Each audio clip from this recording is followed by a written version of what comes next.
J'imagine que la plupart des gens veulent vivre éternellement. Je ferais mieux de ne pas vous demander de lever la main, car il se pourrait qu'il y en ait parmi nous qui ne le souhaitent pas. Toujours est-il que la plupart des gens veulent vivre éternellement. Nous ne le disons pas toujours de façon explicite à nos amis et associés, mais tant que nous sommes en bonne santé et que nous menons une vie agréable, nous n'en arriverons pas au point où nous dirons « Bon, j'en ai assez de la vie. Je pense que je ne serai pas fâché de quitter ce monde. » Cela dit, je sais qu'il y a des gens qui sont déprimés, et nous ne parlons pas de cela. Non, je parle ici de l'individu moyen. Je trouve cela beau de voir des gens qui vivent même au-delà de 80 ans, et qui, s'ils sont en bonne santé, ont envie de continuer. J'en ai même connu qui étaient en mauvaise santé, qui savaient qu'ils allaient mourir, mais qui voulaient néanmoins s'accrocher à la vie.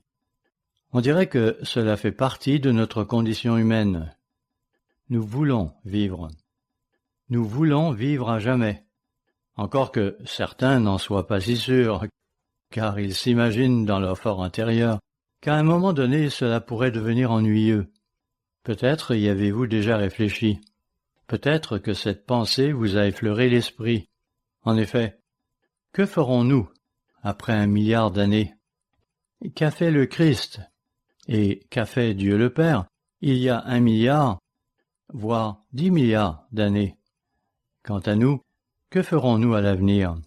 Je pense qu'il s'agit là d'une chose que nous devons remettre entre les mains de Dieu.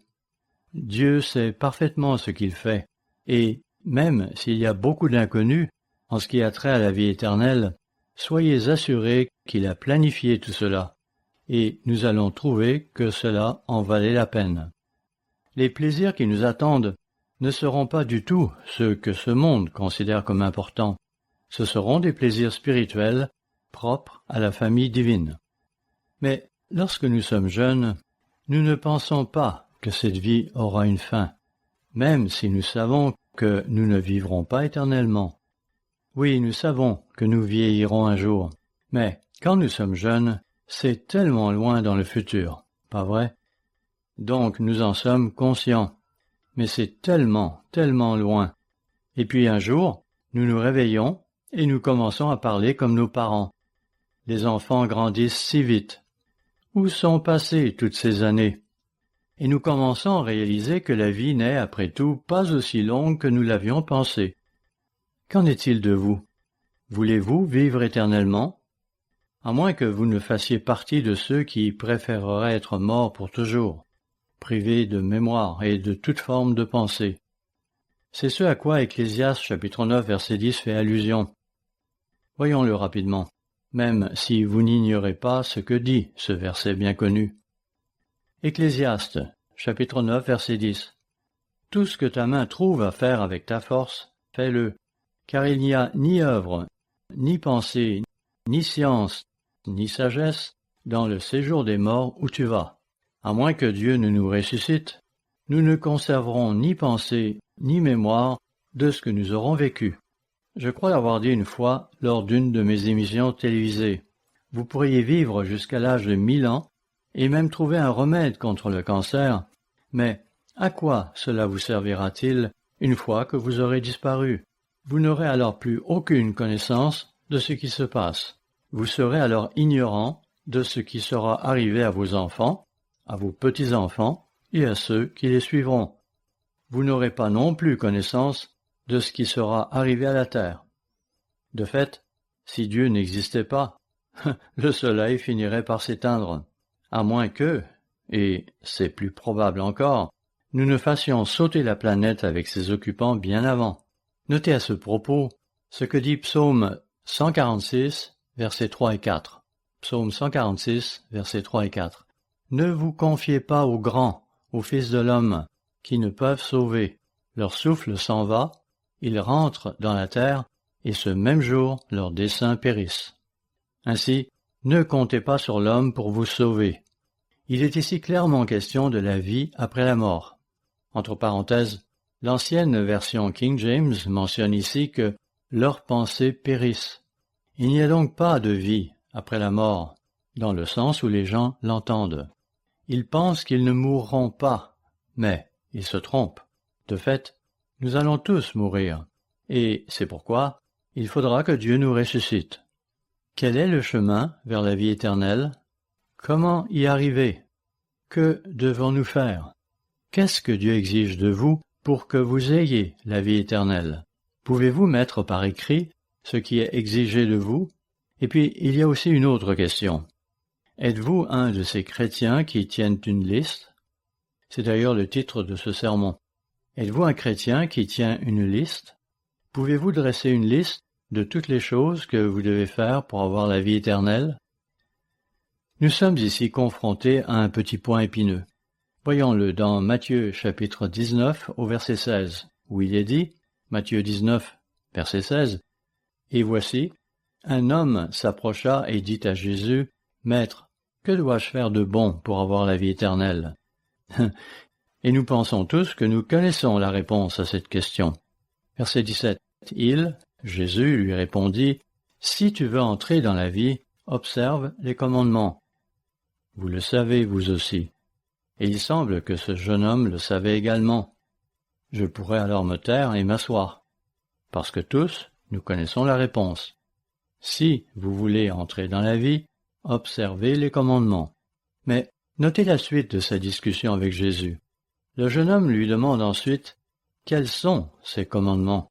Ce à quoi Jésus lui répond en énumérant plusieurs des 10 commandements.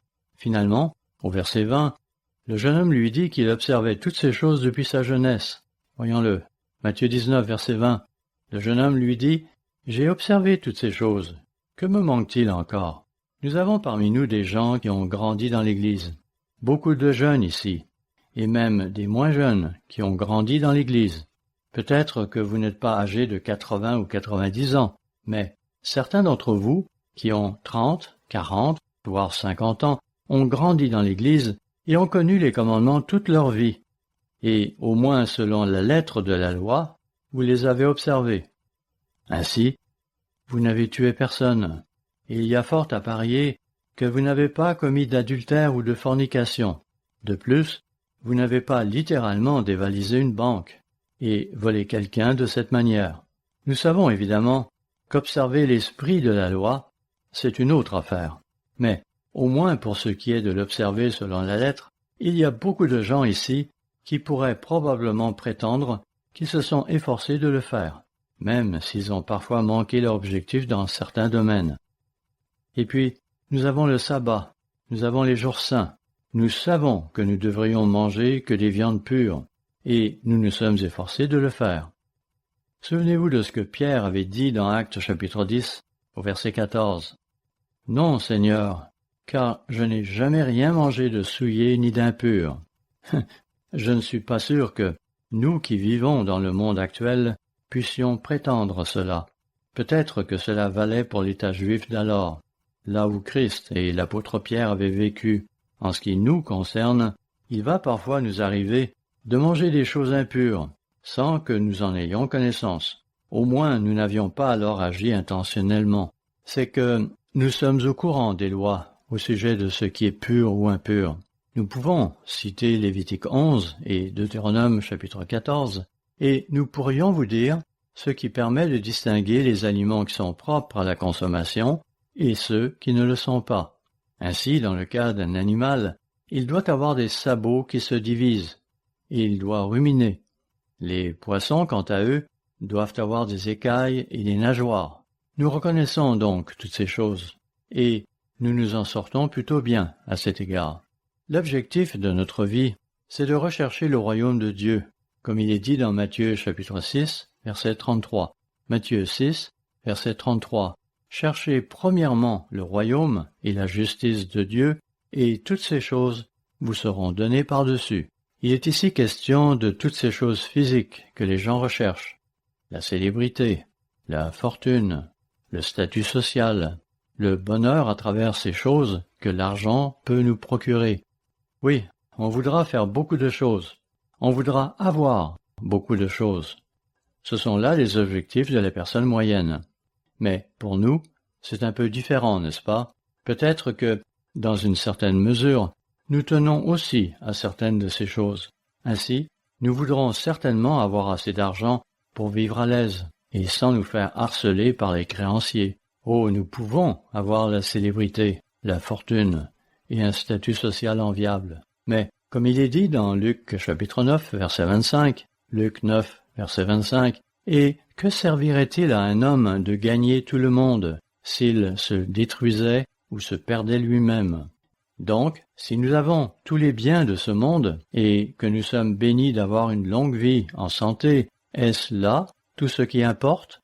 Vous savez, récemment, nous avons donné une conférence en Floride, une de ces conférences du monde de demain, et parmi l'assistance se trouvait une personne âgée de 108 ans, et manifestement en assez bonne santé pour être là, tout de même remarquable.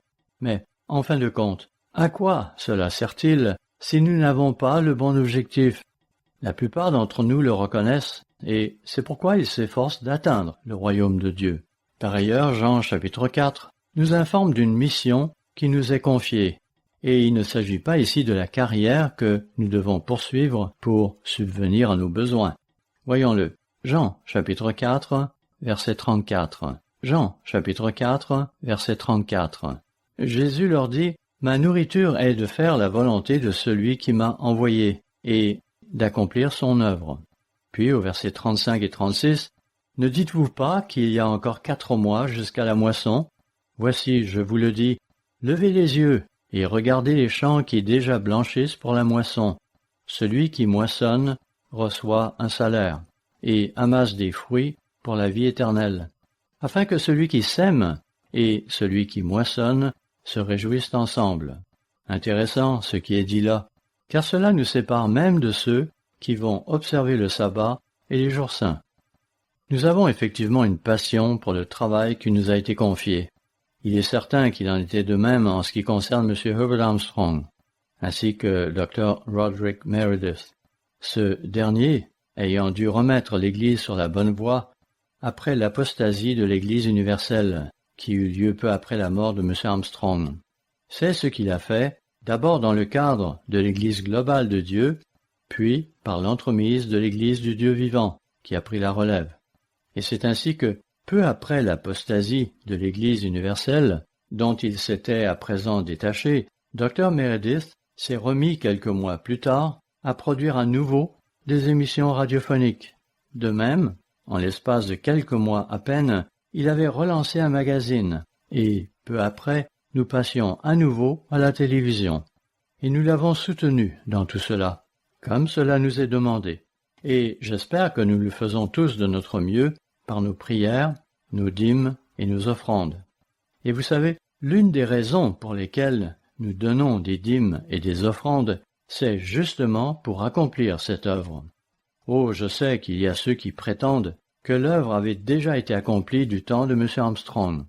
D'autres vont dire, oui, nous voulons bien participer à l'œuvre, mais occupons-nous d'abord de satisfaire aux besoins de notre propre famille. Ils ne le disent peut-être pas en ces mots, mais c'est finalement ce qu'ils pensent. Ainsi, lorsque nous considérons la situation dans son ensemble, nous reconnaissons qu'il y a des choses que nous devrions faire. Nous pourrions bien sûr en dresser une liste. Observer les commandements, y compris le sabbat et les jours saints, observer les lois sur les viandes pures et impures, payer fidèlement la dîme. Nous savons tout cela. Ce sont là des choses que nous pourrions cocher sur une liste. Nous pourrions aussi aller plus loin. Ainsi, pour ceux qui ont grandi dans l'Église, ce serait de nous faire baptiser un jour. Nous pourrions aussi y inclure des tâches quotidiennes comme faire ma prière et étudier la parole de Dieu. On voudra également vérifier si l'on n'a pas oublié de verser la dîme ce mois-ci. Des choses de ce genre. En tant qu'être humain, nous faisons souvent appel à de telles listes. Je sais qu'au début de cette semaine, j'avais une longue liste de choses à faire parce que je savais que j'allais être absent la semaine prochaine pour participer à la convention annuelle des diffuseurs d'émissions religieuses à Orlando, en Floride, et que je ne serai pas de retour jusqu'après la Pentecôte. Heureusement, il y a certains événements qui jouissent d'une certaine flexibilité. Ils ont une date limite, mais vous savez que vous pouvez vous en écarter un peu. Cela dit, il y en a tout de même dont l'agenda ne souffre pas de délai, comme cette conférence ministérielle que nous avions organisée. Elle devait débuter à 15 heures, et nous avons effectivement pu respecter l'horaire établi. C'était de rigueur. Il faut être là et il faut être prêt. C'est pareil pour une émission à diffuser ou un forum pour les élèves de l'éducation vivante, ce qui a lieu à 11h30 le mardi. Pour certaines, il faut être à l'heure. Pour d'autres, cela est moins impératif, comme par exemple tondre ma pelouse au début et à la fin de la semaine, afin que ma femme n'ait pas à le faire à notre retour de la convention d'Orlando. Il y a donc ces listes que nous dressons, et c'est une bonne chose, ne serait-ce que pour nous assurer que nous n'avons rien oublié d'essentiel. Et il peut arriver qu'on ait à ajouter quelque chose à une liste établie, car on se rend parfois compte que quelque chose nous avait échappé. Et cela ne nous fait-il pas plaisir de pouvoir rayer un élément de notre liste lorsqu'il est achevé? Avoir une liste peut cependant présenter quelques dangers. Il pourrait en être ainsi en ce qui concerne une liste à propos d'idées chrétiennes. Je parle ici d'idées vraiment chrétiennes. Cela pourrait en effet être bon ou mauvais. Dieu nous met en garde contre une approche du christianisme fondée sur une telle liste. Néanmoins, cela ne veut pas dire que nous ne devrions jamais avoir de liste, car, selon moi, il est utile d'avoir de telles listes. Par contre, pour ce qui est de la prière ou de l'étude de la Bible, avons-nous vraiment besoin d'une liste? Ne devrions-nous pas entre-temps en avoir fait une habitude? Cependant, même là, nous devons parfois faire preuve de prudence. Voyons à ce propos Luc chapitre 18, et nous commencerons au verset 10, un passage très célèbre. Luc chapitre 18, versets 10 à 12. 2 hommes montèrent au temple pour prier. L'un était pharisien et l'autre publicain, un collecteur d'impôts. Le pharisien, debout, priait ainsi en lui-même. « Ô Dieu, je te rends grâce de ce que je ne suis pas comme le reste des hommes, qui sont ravisseurs, injustes, adultères, ou même comme ce publicain. Je jeûne 2 fois par semaine, je donne la dîme de tous mes revenus. » Cela dit, était-ce une bonne chose qu'il jeûne? Je ne sais pas s'il jeûnait 2 fois par semaine, mais était-ce une bonne chose qu'il jeûne? Absolument. Était-ce une bonne chose qu'il ne soit ni extorqueur, ni injuste, ni adultère? Était-ce une bonne chose qu'il paye la dîme de tout ce qu'il possédait? Bien sûr, ces choses sont bonnes. Ce sont des choses que nous devrions faire. Mais on note un problème ici, pas vrai? C'est que, tout en faisant ces choses, l'homme se pensait bon.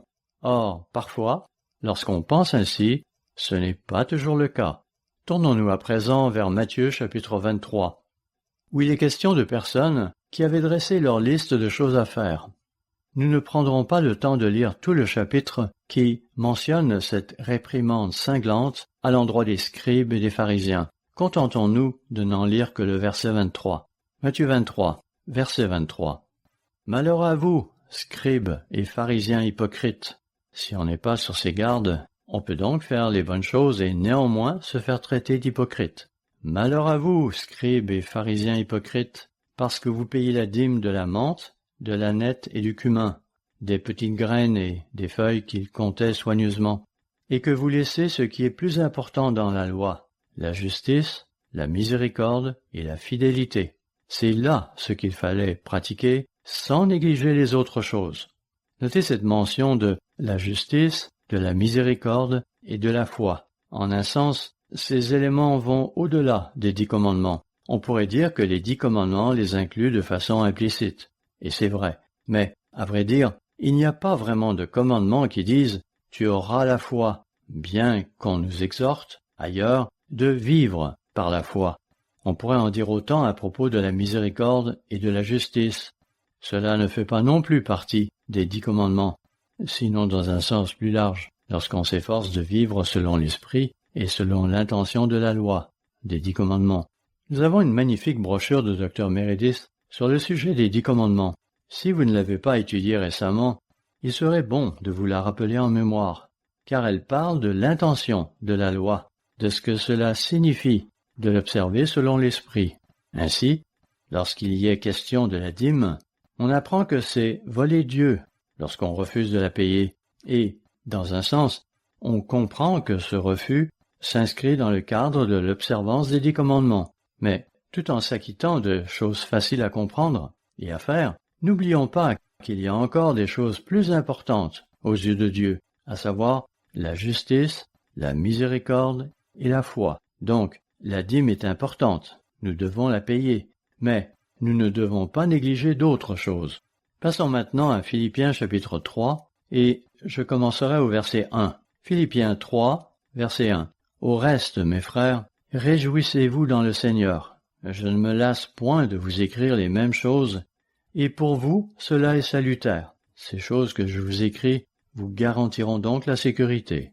Puis il leur donne quelques avertissements, disant, verset 2, « Prenez garde aux chiens. » Notez qu'il ne parle pas ici de chiens physiques. « Prenez garde aux mauvais ouvriers. Prenez garde aux faux circoncis. » Il veut parler des Juifs qui prônent la circoncision et les œuvres de la loi, toutes ces choses physiques auxquelles ils devaient se plier.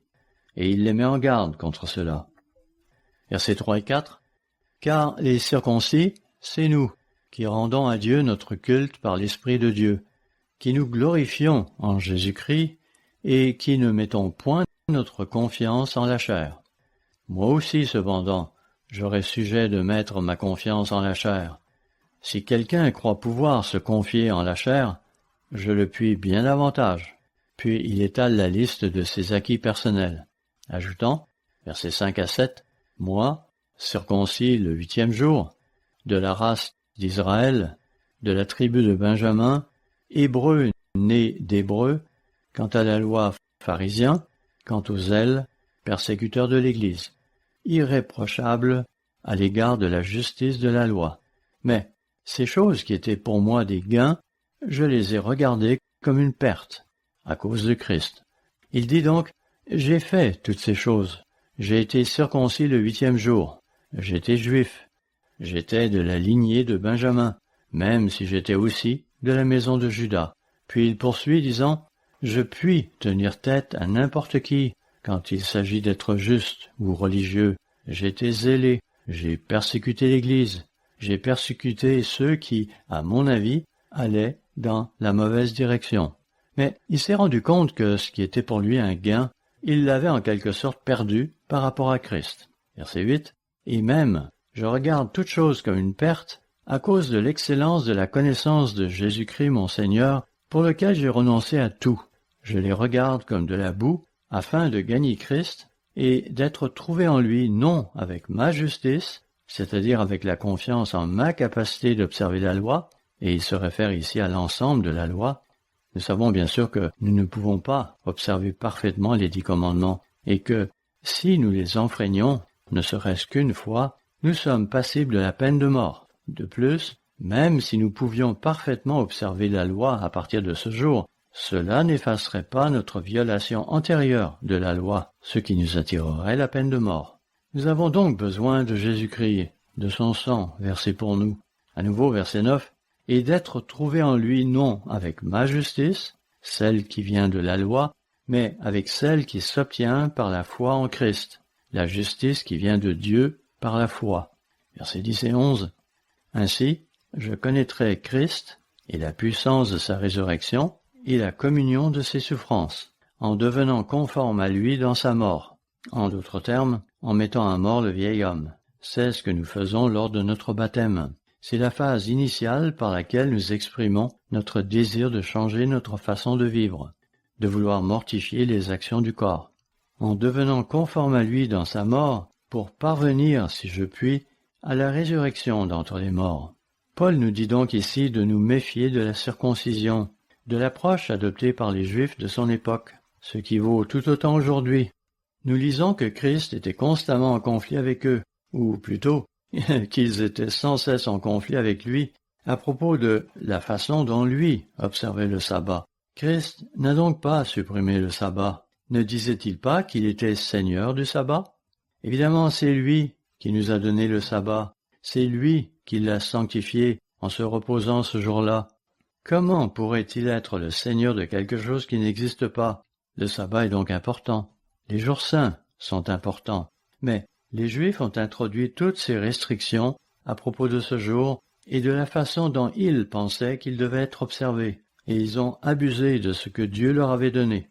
Ils étaient fiers de pouvoir cocher leur liste de choses à faire en se disant « J'ai observé le sabbat, j'ai payé ma dîme sur la menthe, l'anis et le cumin, j'ai fait toutes ces choses. » Évidemment, toutes ces choses sont justes et bonnes à faire, mais si nous pensons que ce sont ces choses qui vont à elles seules nous permettre d'entrer dans le royaume de Dieu, nous nous trompons.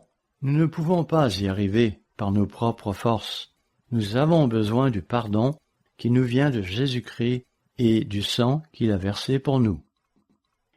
Il est intéressant de noter que nous ne passons généralement pas beaucoup de temps dans l'Épître aux Galates.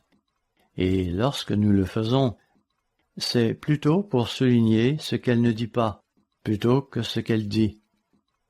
Nous allons donc maintenant nous pencher sur certaines choses qui y sont mentionnées, notamment au chapitre 2, où nous commencerons au verset 15 et 16. Galates, chapitre 2, versets 15 et 16.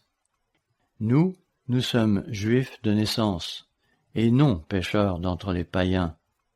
Néanmoins, sachant que ce n'est pas par les œuvres de la loi que l'homme est justifié, mais par la foi en Jésus-Christ, nous aussi, nous avons cru en Jésus-Christ afin d'être justifiés par la foi en Christ, et non par les œuvres de la loi, parce que personne ne sera justifié par les œuvres de la loi. Paul aborde ici le thème des œuvres de la loi, ergon dans le grec. Il est parfois très difficile de comprendre l'Épître aux Galates, en partie parce qu'il y est parfois question de ces œuvres de la loi, de ces choses physiques contenues dans la loi, notamment de la circoncision, et de tout ce que la circoncision impliquait. C'est intéressant, mais à un moment donné, à l'époque de la Global Church of God, dont est issue l'Église du Dieu vivant, nous avions publié un article dans le Global Church News, un article écrit en 1995 par M. John Gwynne et M. Carl McNair, un article qui faisait suite à un autre article qui avait été publié dans la revue Biblical Archaeology Review en novembre-décembre 1994, à l'époque même où l'Église universelle, la Worldwide Church of God, révélait son hérésie au grand jour. À noter que l'article de la Biblical Archaeology Review traitait des œuvres de la loi et mentionnait une découverte récente de l'archéologie, à savoir qu'il y avait ce terme hébreu utilisé par Paul pour décrire les œuvres de la loi, un terme qui pouvait donner lieu à près de 20 stipulations différentes quant à ce qu'il implique de la part des adeptes de la foi. Nous avons donc réagi à cela en publiant cet article de M. John Gwynne et de M. Carl McNair quelques mois plus tard, au début de 1995. Nous voulions ainsi aborder le sujet auquel Paul pensait probablement en parlant des œuvres de la loi. Cependant, il nous faut bien comprendre que nous ne pourrons pas être sauvés simplement en observant la loi, déjà parce que nous avons tous péché, nous avons tous enfreint la loi, et nous parlons bien sûr des 10 commandements. Oui, nous avons tous enfreint cette loi, et nous avons donc maintenant besoin d'une justification. Nous avons besoin d'être réconciliés avec Dieu par le sacrifice de Christ, car même si nous observions parfaitement la loi à partir d'aujourd'hui, cela ne pourrait pas défaire ce que nous avons fait hier. Mais cela signifie-t-il, comme le pensent les gens, que la loi est supprimée? Bien sûr que non, et c'est ce que Paul souligne au verset 17. Voyons-le. Galates chapitre 2, verset 17. Mais, tandis que nous cherchons à être justifiés par Christ, si nous voulons que nos péchés antérieurs soient pardonnés par Christ, si nous étions aussi nous-mêmes trouvés pécheurs, en violant la loi de Dieu dans le futur, Christ serait-il un ministre du péché? Loin de là. Verset 18. Car si je rebâtis les choses que j'ai détruites, autrement dit, si je ressuscite le vieil homme que j'avais fait mourir, je me constitue moi-même un transgresseur, car c'est par la loi que je suis mort à la loi, afin de vivre pour Dieu. Nous voilà rendus au verset favori de Dr. Meredith. Galates 2, verset 20. J'ai été crucifié avec Christ. Le vieil homme est mis à mort. Et si je vis, ce n'est plus moi qui vis, c'est Christ qui vit en moi. Si je vis maintenant dans la chair, je vis dans la foi au Fils de Dieu, ou mieux, dans la foi du Fils de Dieu, c'est-à-dire la foi de Jésus-Christ en nous, qui m'a aimé et qui s'est livré lui-même pour moi. À quoi est-ce que je veux en venir ici? Eh bien à ceci, à savoir que la loi est certainement importante pour nous. Les lois sur les viandes pures et impures sont importantes pour nous. Si nous ne faisons pas ces choses, nous ne sommes même pas rendus à la case départ. Le baptême est absolument essentiel, de même la prière, l'étude, la méditation et le jeûne. Toutes ces choses sont bonnes et justes, et il n'est pas nécessairement mauvais de tenir une liste de ces choses à faire dans la journée, quoiqu'il sera encore mieux de faire en sorte que ces choses fassent partie intégrante de notre vie. Mais il ne faudrait pas penser qu'en pratiquant ces choses de façon routinière, nous avons accompli notre devoir, car nous nous tromperions nous-mêmes. Notez à cet effet ce qu'en dit Galates chapitre 3 au verset 5 à 7. Galates 3, versets 5 à 7. Celui qui vous accorde l'Esprit et qui opère des miracles parmi vous, le fait-il donc par les œuvres de la loi, par la circoncision, par diverses autres œuvres, ou par la prédication de la foi, comme Abraham crut à Dieu et que cela lui fut imputé à justice? Nous savons qu'Abraham a observé les commandements, les statuts et les lois de Dieu. Nous lisons cela dans Genèse chapitre 26, verset 5. Oui, nous savons qu'il a fait ces choses, mais remarquez que cela va au-delà de la pratique des commandements, puisque nous lisons ensuite au verset 7. Reconnaissez donc que ce sont ceux qui ont la foi qui sont fils d'Abraham. Nous le faisons parce que nous avons la foi que la voie de Dieu est la bonne.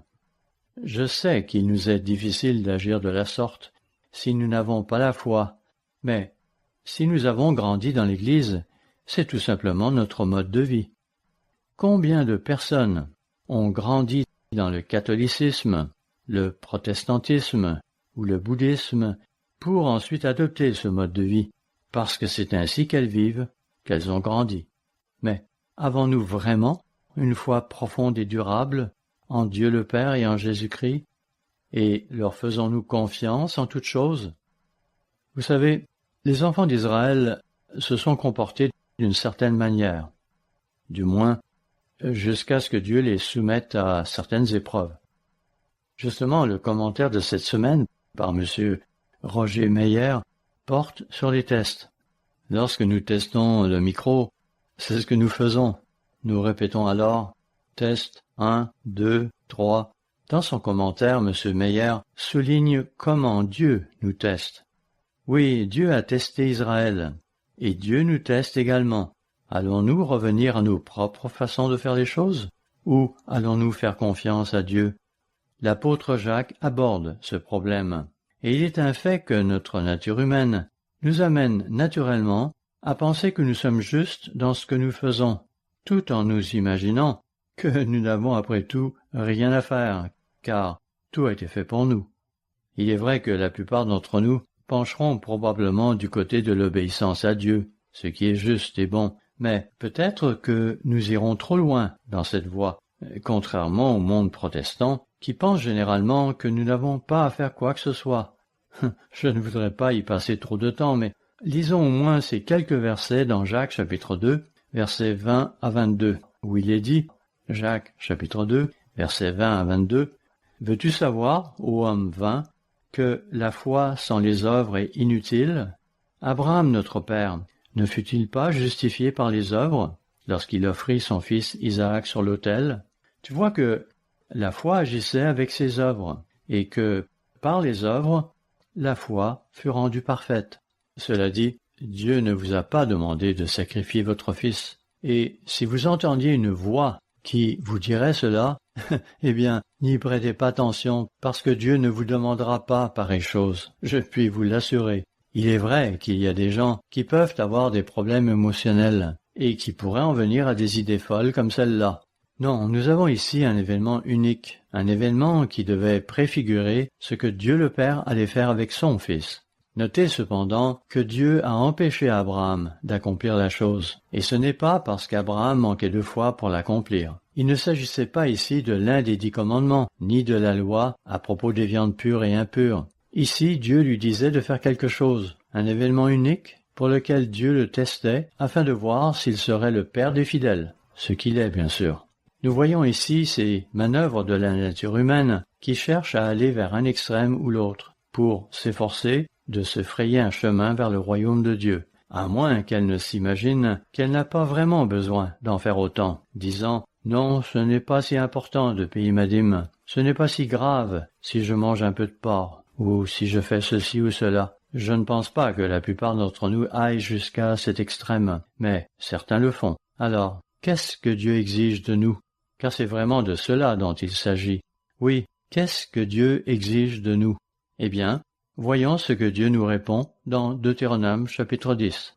Deutéronome chapitre 10, versets 12 et 13. Maintenant Israël, que demande de toi l'Éternel ton Dieu, si ce n'est que tu craignes l'Éternel ton Dieu, afin de marcher dans toutes ses voies, d'aimer et de servir l'Éternel ton Dieu, de tout ton cœur et de toute ton âme, si ce n'est que tu observes les commandements de l'Éternel et ses lois que je te prescris aujourd'hui, afin que tu sois heureux. Il y a donc là un certain nombre de choses que nous pourrions cocher dans notre liste, si nous en maintenions une, encore que nous n'insistions pas là-dessus à ce stade. Notez cependant que le verset 13 dit de garder ses commandements et ses lois. Mais, avant même cela, on nous recommande de craindre l'Éternel notre Dieu, d'avoir une crainte et un respect profond et durable pour Dieu, sachant qu'il est en charge, de marcher dans toutes ses voies et de l'aimer. Nous savons que l'amour de Dieu consiste à observer ses commandements, mais il faut aller plus loin, n'est-ce pas?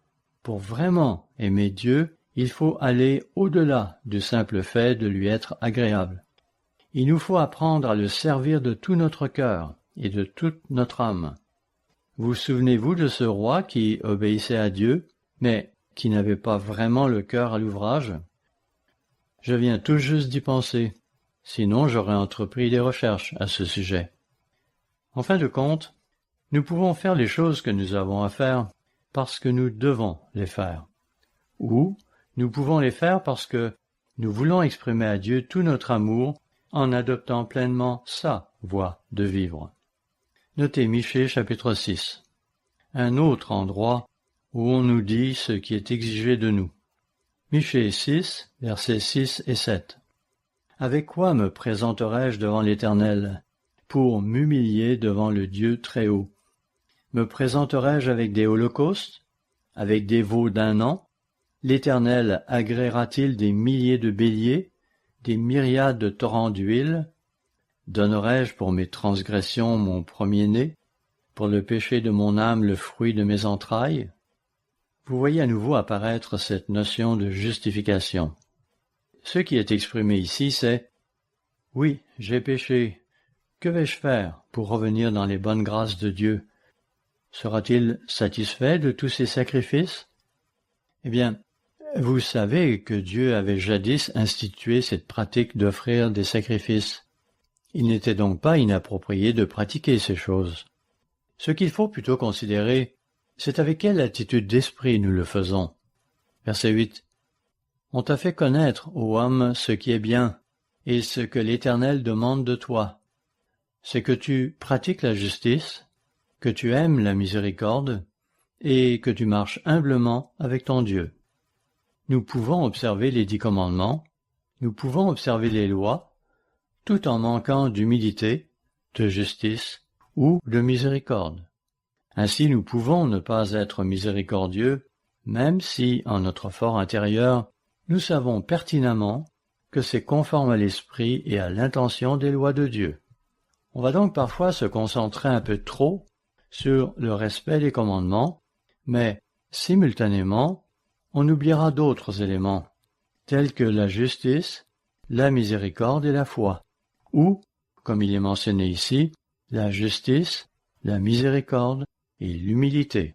Tournons-nous à présent vers Ésaïe chapitre 58, un passage des Écritures que nous lisons fréquemment le jour des expiations. il y est question d'une certaine attitude d'esprit et de jeûne. Ésaïe 58, verset 1. Crie à plein gosier, ne te retiens pas.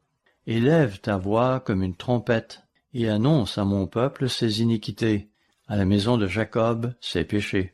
Tous les jours il me cherche. Nous ne jeûnons pas tous les jours, mais il est dit qu'il me cherche tous les jours. Cela va donc au-delà du jeûne dans ce sens. Tous les jours ils me cherchent, ils veulent connaître mes voies, comme une nation qui aurait pratiqué la justice et n'aurait pas abandonné la loi de son Dieu. Ils me demandent des arrêts de justice, ils désirent l'approche de Dieu. Verset 3. Que nous sert de jeûner, si tu ne le vois pas, de mortifier notre âme, si tu n'y as point égard. Voici, le jour de votre jeûne, vous vous livrez à vos penchants, et vous traitez durement tous vos mercenaires. Vous jeûnez, mais simultanément, vous violez une autre de mes lois, celle qui dit de ne pas exploiter vos ouvriers, de ne pas les voler. Verset 4. Voici, vous jeûnez pour disputer et vous quereller, pour frapper méchamment du poing. Vous ne jeûnez pas, comme le veut ce jour, pour que votre voix soit entendue en haut. Est-ce là le jeûne auquel je prends plaisir? Un jour où l'homme humilie son âme? Est-ce là ce que je veux, vous voir malheureux? Est-ce cela que je vous demande quand je vous dis de jeûner? Courber la tête comme un jonc, et se coucher sur le sac et la cendre. Est-ce là ce que tu appelleras un jeûne, un jour agréable à l'Éternel? Verset 6. Voici le jeûne auquel je prends plaisir. Détache les chaînes de la méchanceté, dénoue les liens de la servitude, rends libres les opprimés, et que l'on rompe toute espèce de joug. Partage ton pain avec celui qui a faim, et fais entrer dans ta maison les malheureux sans asile. Si tu vois un homme nu, couvre-le, et ne te détourne pas de ton semblable. Voilà ce qu'il nous faut faire un jour de jeûne. Si nous agissons ainsi, le verset 8 dit « Alors ta lumière poindra comme l'aurore ». C'est donc une question d'attitude, c'est une question d'approche. Le faisons-nous parce que nous devons le faire et parce que nous pensons que nous faisons quelque chose de merveilleux pour Dieu et qu'il nous doit donc quelque récompense? Ou bien nous livrons-nous à une étude introspective de notre cœur, de notre âme et de notre esprit pour déterminer ce qui ne va pas? Comment nous pourrions changer pour nous rapprocher de Dieu, afin que nos prières soient entendues par lui? C'est donc une question d'attitude et d'approche, n'est-ce pas? Il ne s'agit donc pas simplement de parcourir notre liste et de cocher des cases tout en disant « Bon, cela je l'ai fait. J'ai prié ce matin, j'ai étudié ce matin, et maintenant je jeûne. Dieu doit donc maintenant en tenir compte et m'accorder ce que j'attends de lui. » Il y a bien des années, à la fête, j'avais entendu un merveilleux sermon. C'était dans l'Église universelle, du temps de M. Armstrong. À mes yeux, c'était le meilleur sermon de toute la fête. Un des points qui m'avait particulièrement marqué se trouve dans 1 Jean chapitre 3, verset 22. Voyons-le. 1 Jean chapitre 3, verset 22. Quoi que ce soit que nous demandions, nous le recevons de lui, parce que nous gardons ses commandements et que nous faisons ce qui lui est agréable. Pourquoi recevons-nous de Dieu les choses que nous demandons? Parce que, tout d'abord, nous gardons ses commandements. Nous gardons les commandements, ses commandements. À la lueur de ce verset, comment certains peuvent-ils alors prétendre que nous ne sommes plus maintenant tenus d'observer les commandements? De fait, c'est là le strict minimum qui est exigé de nous. Notez aussi que, dans la version originelle, il est dit que c'est une chose que nous devons continuer de faire, parce que c'est agréable à ses yeux, aux yeux de Dieu. On pourrait alors se demander ce qui, au-delà des commandements, est agréable aux yeux de Dieu. Nous savons que David était un homme selon le cœur de Dieu, et qu'il a écrit beaucoup de musique. Cela signifie-t-il que c'est ce que vous devriez faire? Et qu'en est-il de la poésie? Est-ce là ce qui lui plairait? Je suppose que certaines personnes pourraient exprimer leur amour pour Dieu de cette manière. Mais j'aimerais qu'on se reporte à Matthieu chapitre 19 pour faire ressortir un principe que j'ai essayé de faire passer ici ces derniers temps. Là, dans Matthieu chapitre 19, au verset 3, nous lisons Matthieu 19, verset 3. Les pharisiens l'abordèrent, Christ, et dirent pour l'éprouver, « Est-il permis à un homme de répudier sa femme pour un motif quelconque? Est-il permis à un homme de répudier sa femme pour un motif quelconque? » Il disait cela en ayant à l'esprit un passage de l'Ancien Testament qui se trouve dans Deutéronome chapitre 24. Deutéronome chapitre 24, versets 1 et 2. Lorsqu'un homme aura pris et épousé une femme qui viendrait à ne pas trouver grâce à ses yeux, parce qu'il a découvert en elle quelque chose de honteux, reste à savoir de quoi il s'agissait, il écrira pour elle une lettre de divorce, et, après la lui avoir remise en main, il la renverra de sa maison. Elle sortira de chez lui, s'en ira, etc. Le fait est que Moïse avait, de son temps, autorisé l'écriture d'un acte de divorce, quelque chose dont le contenu semblait assez vague en ce qui a trait à la cause de ce divorce. Il aurait pu s'agir de n'importe quel type d'impureté, de l'esprit, du corps, ou peu importe, du moment qu'il ne trouvait pas cette femme comme il l'espérait. Il pouvait alors lui écrire une lettre de divorce. Voilà donc ces pharisiens, dont parle Matthieu 19, verset 3, qui demandent à Christ quelles sont les raisons légitimes pour lesquelles un homme peut répudier sa femme. Cela indique que cette question était controversée à l'époque. Étant donné que les Juifs écrivaient tout et précisaient tout dans leur liste de choses à faire et à ne pas faire, je suppose qu'il y avait des raisons pour lesquelles ils pouvaient divorcer, et d'autres pour lesquelles ils ne pouvaient peut-être pas le faire. Bon, je sais que tout ceci n'est que spéculation, mais il doit sûrement y avoir ici quelque chose de controversé. Sinon, ils n'auraient pas interrogé Jésus à ce sujet. Comment Jésus a-t-il répondu à la question? C'est parce que la vraie question qu'il posait était la suivante. Qu'est-ce qui est péché et qu'est-ce qui ne l'est pas? Qu'est-ce qui est acceptable et qu'est-ce qui ne l'est pas? Et qu'a fait Jésus? Eh bien, il n'est pas revenu à Deutéronome chapitre 24. Non, il est remonté jusqu'à la Genèse, à ce qui était initialement l'intention et le but de Dieu, car, pour une nation charnelle, Dieu avait permis beaucoup de choses. Ainsi, il avait permis aux hommes d'avoir plus d'une femme. Mais était-ce là l'intention de Dieu au tout début? Il y a encore des gens qui discutent de ce point, à savoir s'il est acceptable d'avoir plus d'une femme. Je me souviens de cette région où j'ai vécu, et où il y avait une famille qui discutait assez régulièrement de cela, à savoir s'il est acceptable d'avoir plus d'une femme. Eh bien non. Alors, pourquoi vouloir discuter de ce point? C'était là un sujet de discorde. Vous savez, il a dû y avoir quelque chose ici qui a poussé les pharisiens à demander « Est-il permis à un homme de répudier sa femme pour quelque raison que ce soit ?» Ou encore « Y a-t-il des limites à ce que l'homme peut faire en ce qui a trait au divorce ?»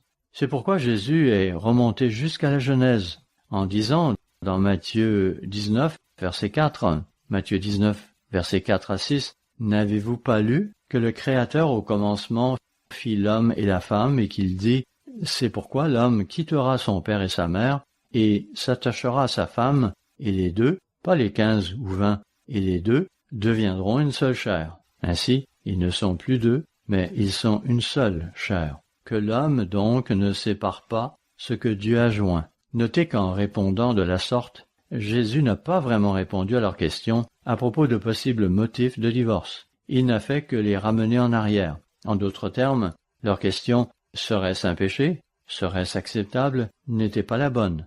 Cela ne vous donnerait pas la réponse. Jésus ajouta qu'il leur manquait un élément de compréhension, à savoir que Dieu a permis des choses dans l'Ancien Testament à cause de la dureté de leur cœur. Voyons-le au verset 7 et 8. Matthieu 19, versets 7 et 8. « Pourquoi donc, lui dirent-ils, Moïse a-t-il prescrit de donner à la femme une lettre de divorce et de la répudier. Il leur répondit, « C'est à cause de la dureté de votre cœur que Moïse vous a permis de répudier vos femmes. Au commencement, il n'en était pas ainsi. En effet, au début, ce n'était pas dans les intentions de Dieu. Il l'a finalement toléré pour une nation charnelle. Et même lorsque j'ai lu cela, il y a bien des années, bien avant que nous ne comprenions mieux le sujet du divorce et du mariage, j'ai toujours pensé comment notre nation serait-elle moins charnelle que les Juifs ou les Israélites à l'époque. En effet, de nos jours, nous vivons dans un monde charnel, et Dieu permet que ces choses se produisent pour qu'il y ait une sorte d'ordre, pour le bien des enfants, pour le bien de la propriété et la disposition de la propriété, etc. Il faut donc une façon de procéder. Il est vrai que dans notre société actuelle, on ne veut même plus se marier. La question du divorce est-elle alors encore d'actualité? Oh, vous pouvez vous séparer, et, je suppose, vous pouvez vous battre pour savoir qui possédera le chien et qui possédera le canapé et ce genre de choses. Mais Dieu voulait que cela se fasse de façon ordonnée, si cela devait se produire. Il savait qu'à cause de la dureté de leur cœur, cela allait se produire. Alors, il a mis une stipulation là-dedans, pour cette nation physique et charnelle. Et nous, devrions-nous avoir des normes plus élevées? Moïse, à cause de leur dureté de cœur, l'avait permis, mais au début, il n'en était pas ainsi. Poursuivons. Voyons ce que Jésus ajouta, verset 9. Mais je vous dis que celui qui répudie sa femme, sauf pour infidélité, et qui en épouse une autre, commet un adultère. Notez ici cette précision de Jésus, sauf pour cause d'immoralité sexuelle. Voyez alors leur réaction. Verset 10. Ses disciples lui dirent, « Si telle est la condition de l'homme à l'égard de la femme, il n'est pas avantageux de se marier. » Cela montre simultanément leur état d'esprit. Si nous ne pouvons pas divorcer et en épouser une autre, peut-être vaudrait-il mieux alors ne pas se marier. Il serait bon de mettre ce récit de Matthieu, chapitre 19, en parallèle avec celui de Marc, mais je tiens à préciser que je ne veux pas que ce sermon devienne un sermon sur le divorce et le remariage. Ajoutons qu'il serait bien sûr indiqué de considérer également ce que 1 Corinthiens 7 dit sur ce même sujet. Il y a en effet un certain nombre de chapitres dont nous devons tenir compte pour avoir une vue d'ensemble. Ce à quoi je veux en venir, c'est que souvent, nous nous contentons de ne considérer que le strict minimum de ce qui est requis ou de ce que nous voulons, par opposition à ce que Dieu veut, et nous ne voyons pas le tableau d'ensemble de ce que Dieu requiert de nous. Voyez-vous, de nos jours, et c'était pareil du temps des Juifs de l'époque de Jésus, on pense que lorsqu'on fait certaines choses, on s'en trouvera bien. Je me souviens d'avoir lu un article à propos de Sandy Koufax, et j'en ai parlé dans le passé dans un de mes sermons. À une certaine époque, il avait refusé de procéder à l'ouverture des Jeux de la World Series. C'était, je crois, en 1965. Il était pourtant la personne toute désignée pour le faire. Mais voilà, cela aurait coïncidé avec le jour des expiations. Or, cela était hors de question pour lui. Il aurait à la rigueur accepté de le faire s'il s'était agi d'un sabbat hebdomadaire. Mais le jour des expiations, hors de question. C'est que, selon la pensée juive, si vous ne jeûnez pas ce jour-là, le jour des expiations, votre nom sera rayé du livre de vie. C'est aussi simple que ça. C'est donc sans hésitation aucune qu'il a coché cette case dans sa liste de choses à faire. Et c'est avec une fierté non dissimulée qu'il avait annoncé sa décision de respecter le jour des expiations. Cependant, ce n'est pas là l'approche que Dieu attend de nous. Nous ne pouvons pas nous contenter de ne faire que le strict minimum. Il nous faut donc faire tout ce que Dieu attend de nous. Et cela devra inclure la justice, la miséricorde, la foi, la compassion et toutes ces autres choses qu'il mentionne dans les Écritures. Voyons notamment quelques-unes de ces choses qui sont mentionnées dans Colossiens chapitre 3. Colossiens chapitre 3, verset 12. Ainsi donc, comme des élus de Dieu, saints et bien-aimés, revêtez-vous de sentiments de compassion, de bonté, d'humilité, de douceur, autrement dit acceptez l'instruction avec un esprit ouvert. de patience. Verset 13. Supportez-vous les uns les autres, et si l'un a sujet de se plaindre de l'autre, pardonnez-vous réciproquement. De même que Christ vous a pardonné, pardonnez-vous aussi. Un jour, quelqu'un m'a décrit la rencontre entre deux hommes qui avaient des opinions divergentes. Ils se disputaient entre eux, et un pasteur, qui avait été témoin de leur dispute, leur a finalement demandé s'ils allaient se pardonner l'un l'autre. Les deux hommes lui ont alors répondu presque simultanément « Jamais ». En entendant cela, le ministre a tout simplement refermé sa Bible et est parti. Il n'avait rien à ajouter. Pensez-y, comment quelqu'un peut-il s'imaginer qu'il va être admis dans le royaume de Dieu s'il refuse obstinément de pardonner à quelqu'un d'autre ce qu'il lui a fait? D'autres textes bibliques traitent de ce même sujet. Dans Matthieu chapitre 6, la prière du Seigneur, Jésus le dit très clairement. Si nous sommes incapables de pardonner aux autres leurs péchés, Dieu ne nous pardonnera pas les nôtres.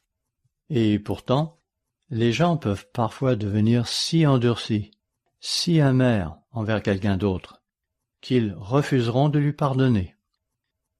C'est important, tout ce que nous avons lu dans Colossiens chapitre 3.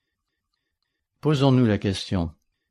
Observons-nous bien l'esprit, l'intention de la loi, telle qu'exprimée dans les 10 commandements?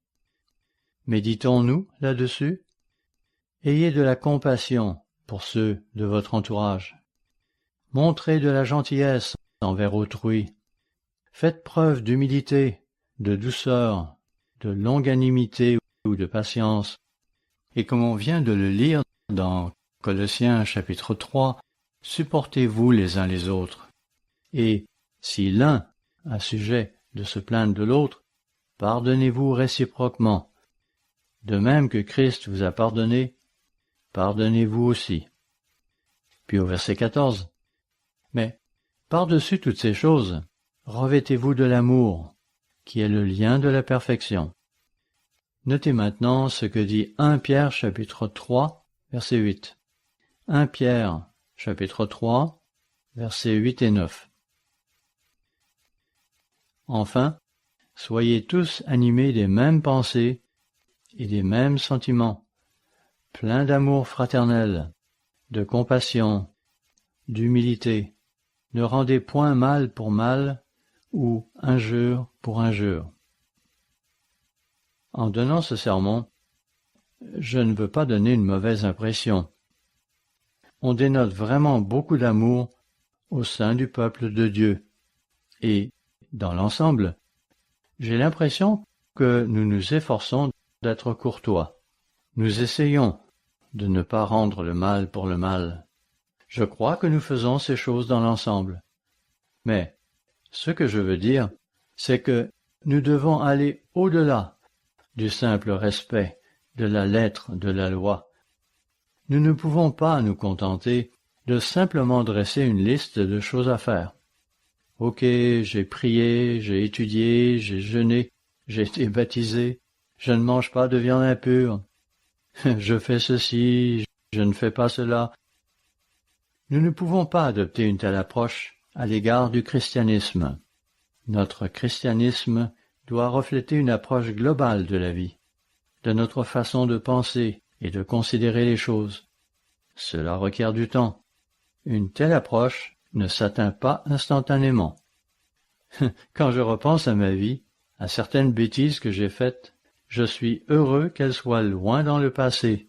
Plus elles sont loin dans le passé, moins il reste de gens en vie qui pourraient s'en souvenir. Vous savez, nous commettons tous des erreurs. Et, fort heureusement, il y a beaucoup d'amour dans l'Église de Dieu.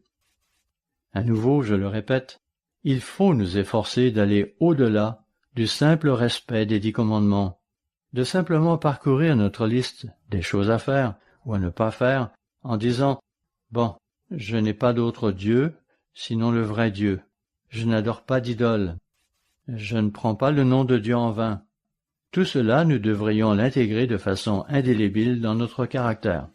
Ainsi, Qu'en est-il d'avoir de la compassion les uns pour les autres? Vous savez, nous pouvons parfois faire preuve d'une grande froideur face aux difficultés de quelqu'un d'autre. Il nous faut apprendre à nous aimer comme des frères, à être tendres et courtois, ne pas rendre le mal pour le mal, ou l'injure pour l'injure. Bénissons au contraire, car nous sommes appelés à cela afin d'hériter d'une bénédiction. Tournons-nous à présent vers Sophonie chapitre 2, au verset 3. Sophonie chapitre 2, verset 3. Cherchez l'Éternel, vous tous humbles du pays, ceux qui sont enseignables, qui pratiquez ses ordonnances. Recherchez la justice, recherchez l'humilité. Notez ce qui peut en résulter. Peut-être serez-vous épargnés au jour de la colère de l'Éternel. Ce sont là des caractéristiques très importantes que nous devons refléter. Ce que j'ai essayé de faire aujourd'hui, c'est de vous montrer que le véritable christianisme, c'est plus que simplement parcourir une liste pour voir si on n'a rien oublié d'essentiel, si on est satisfait à la lettre de la loi. Hélas, je crains que trop souvent, c'est ainsi que les gens abordent la vie. Ils n'ont peut-être pas une liste en tant que telle, mais ils vont se dire « Bon, j'ai été baptisé, je suis dans l'Église depuis longtemps, je paie ma dîme, je fais tout cela, donc je fais l'affaire. » Non, ce qu'il faut, c'est de nous familiariser avec la pensée de Dieu. Pour terminer, allons à Colossiens chapitre 3 et voyons d'autres directives qui nous viennent de Dieu, ainsi que de Paul. Colossiens 3, verset 1. Si donc vous êtes ressuscités avec Christ, cherchez les choses d'en haut, où Christ est assis à la droite de Dieu. Avez-vous déjà médité là-dessus? Qu'est-ce que cela signifie de chercher les choses d'en haut? Cela ne vous amène-t-il pas à rechercher la pensée de Dieu sur tel ou tel sujet? C'est là une chose qui manque à notre société, en particulier à nos jeunes. Et c'est l'une des raisons pour lesquelles ils vont quitter l'Église. Comprenez que je ne parle pas ici de l'Église du Dieu vivant, mais du christianisme en général. Ainsi, plus de 30% de ceux qui quittent l'Église le font à cause de la position de l'Église par rapport au mouvement LGBTQ, quand celle-ci s'y opposera. On se rend compte que les gens sont tellement épris des voies de ce monde que cela prime sur la parole de Dieu. Et il est un fait que la parole de Dieu est très claire sur ce sujet. En effet, ce n'est pas l'Église, mais bien la parole de Dieu qui parle de ces sujets. Cela dit, pourquoi Dieu dit-il ces choses? Parce que ses actions et ses pratiques mènent à la mort, le malheur et la destruction, à la destruction de la société en général. Il y a quelques mois, M. Jonathan McNair a donné un sermon sur la masculinité et la féminité. Pourquoi il est important de comprendre que les hommes et les femmes sont différents. Ce sermon se trouve toujours sur notre site web. Vous voyez, il y a des raisons pour lesquelles Dieu fait ces choses.